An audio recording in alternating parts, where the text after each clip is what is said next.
திருவள்ளூர், திருவண்ணாமலை, திருநெல்வேலி ஆகிய மாவட்ட ஆட்சியர்கள் உட்பட தமிழகத்தில் 31 IAS அதிகாரிகளை பணியிட மாற்றம் செய்து அரசு உத்தரவு பிறப்பித்திருக்கிறது.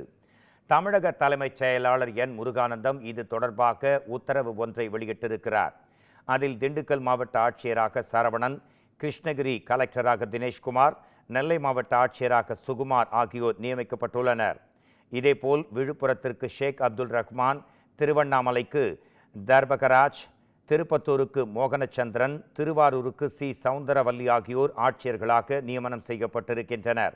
சேலம் பட்டு வளர்ப்பு இயக்குநராக சாந்தியும், வணிக வரி இணை ஆணையராக பூங்கொடியும், தொழில்நுட்ப கல்வி ஆணையராக NSN திவ்யாவும், கால்நடை பராமரிப்புத்துறை இயக்குநராக கண்ணனும் நியமிக்கப்படுகின்றனர்.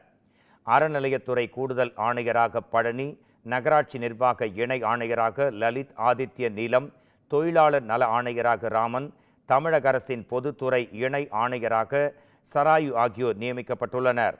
தமிழக அரசின் மின் ஆளுமை மிகுமையின் தலைமை செயல் அதிகாரியாக நாராயணனும், சிதம்பரம் துணை ஆட்சியராக கிஷன்குமாரும், MDC மேலாண் இயக்குநராக பிரபு சங்கரும் நியமிக்கப்படுவதாக தலைமைச் செயலாளரின் உத்தரவில் தெரிவிக்கப்பட்டுள்ளது.